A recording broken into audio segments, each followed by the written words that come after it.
Hi.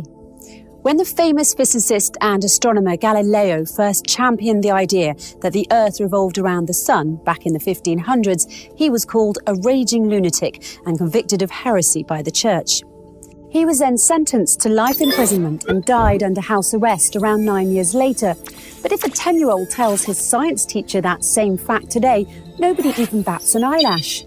So what's changed? Lots of things. The world has evolved, new technologies have been developed that help us more accurately understand astronomy, for example. So poor old Galileo was not insane, he was simply before his time. Luckily, scientists today have more advanced tools and gadgets that can help them avoid meeting the same fate as Galileo, but sometimes their claims still make us do a double take when we first hear about them, especially if we don't have a background in science and physics. Let's look at an example, shall we? In their published works, two different scientists, Tom Garrison and Michael Allaby, both compare mountains to ships.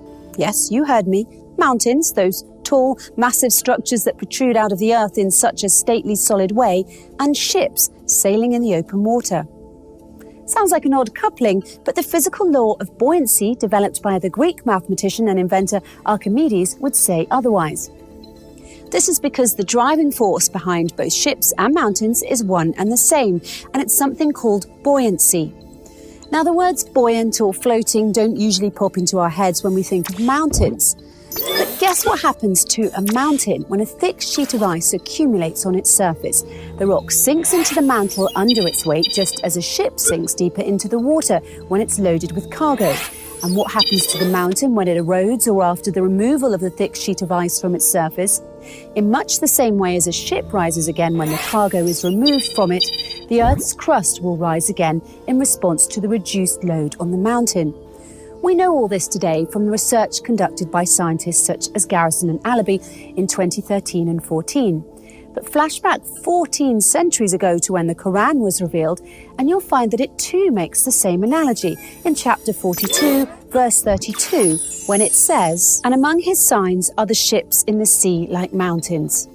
How in the world could a book revealed that long ago possibly contain such accurate scientific analogies in the glaring absence of the necessary scientific tools and proofs at that time? Yet another example of modern science mirroring the Quran relates to the concept of inertia. In 2011, in the 39th issue of the Thresholds Journal entitled Inertia, one of the articles, written by Dr. Caroline O. Fowler, who has a PhD in the Department of Art and Architecture from Princeton University, is entitled "Standing Mountains Move Like Clouds." And you thought the pairing of mountains and ships was bizarre. In this article, Dr. Fowler offers her reflections on inertia using the artwork of a famous painter called Abraham Bloemaert. She begins by describing the concept of inertia as defined by Sir Isaac Newton's first law of motion, namely that a body will persist through force in a state of either rest or motion until moved by another body. She then goes on to shower her praises on the painter for his ability to express this rather abstract concept of inertia with only the stroke of his paintbrush in a single picture. In her conclusion, Dr. Fowler further draws attention to the fact that Bloemaert moved towards an understanding of movement, which is not about setting things into motion through a violent force, but instead suggests the notion that the world may already be in movement. And like the mountains that move like clouds, movement and rest are two different but ontologically equal states. It is impressive when art is able to depict scientific notions in a straightforward way. But long before Bloemaert, Newton or Galileo himself, it was the Quran that presented the understanding of force and movement as a relational concept. In chapter 27, verse 88 of the Quran, it reads, "And you see the mountains and think them solid, but they move like clouds. It is God's technique which has established everything perfectly." Centuries ago, God told us that he created the world following the laws of inertia. It is science that is just now catching up. So who says science and religion have to be at odds? In the Quran, science and religion are twin sisters, and I don't mean the type of twins that keep saying they're identical when everyone really knows they're fraternal. The Quran contains many passages that were not understood by scientists, let alone regular people, until recently, and some that science still has not fully deciphered. But this should come as no surprise. In fact, the Quran itself tells us that this will happen when it says, "And these similes we put forward for mankind, but none will understand them except those who have knowledge." Let's look at that word a little closer now, simile.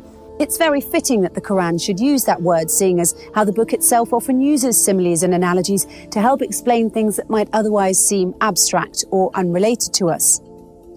But what's even more astonishing then, that as modern scientists have used some of the exact same analogies that were first written in the Quran over 1400 years ago. Of course, until scientists studied any of this, no one thought to relate mountains and ships or mountains and clouds in this unusual way. And even now, the analogy of mountains being like ships in the sea and like moving clouds is one that will most likely be lost on many people. Try it for yourself if you like. Try telling a police officer that mountains move like clouds and watch what his reaction will be. But be careful, because if you persist in saying it, he might just consider you drunk and arrest you.